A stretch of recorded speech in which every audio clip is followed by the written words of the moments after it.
All around the walls were elegant short cloaks, decorated with artistic borders, pointy hats and elegant boots, and in the middle were 3 footstools.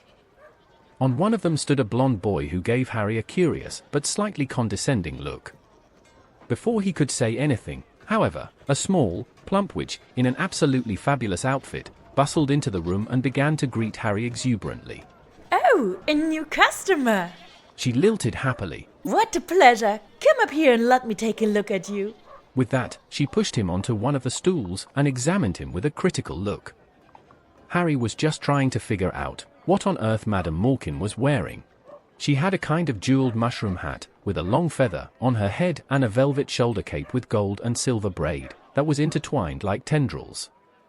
She also wore fine silk gloves with ruffled lace and pointy glittering boots. White, black, green, and purple dominated her outfit. Hogwarts student, right? First year, I guess? Yes? Harry stammered, still slightly overwhelmed. Oh dear. She said, looking at Harry's worn-out sneakers. That's a sad sight. Well then, let's see what we can do for you. And after taking Harry's measurements, she almost pranced away. While she was examining various pieces and carefully considering which ensemble would suit Harry best, the blond boy suddenly snapped Harry out of his astonishment. She's right, you know. Huh? Really shouldn't show up at Hogwarts with this pathetic pair of traitors. And he gave Harry a mocking, almost pitying look. Never before had Harry spontaneously had the feeling of standing in front of someone he liked even less than Dudley. And who are your parents? My parents are dead. Harry said stiffly, hoping to end this conversation quickly. Oh, I'm sorry. Although the boy seemed to be serious, his voice still sounded somewhat drawled and condescending. But they were one of us, weren't they? She was a witch and he was a wizard, if that's what you mean.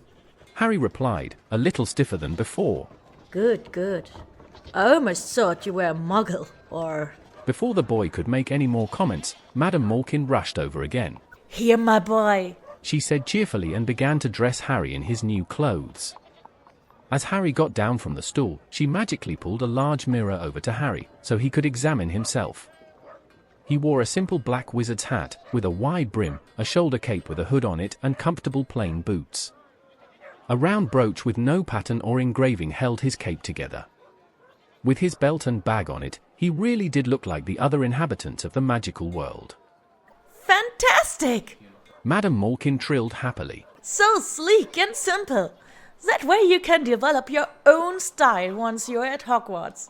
Harry didn't know what she meant, but was happy nonetheless. That'll be 8 sickles, my boy, she said kindly, and he reached into his pocket. Can you change? He asked and handed her 2 gold coins. When the madam had taken the money and given him the change, he suddenly heard someone knocking on the glass door behind him. Hagrid was standing outside with 2 huge ice cream sundaes in his hands. While Harry's expression brightened up immediately and Madame Malkin scurried away, the blond boy snuffed almost contemptuously. Who's that? That's NÀＤÍ Hagrid, keeper of the keys and grounds of Hogwarts, said Harry with as much pride as he could put into his small voice. I've heard of him. The boy replied a bit amused. A groundskeeper. He often tries to do magic and sets his bed on fire.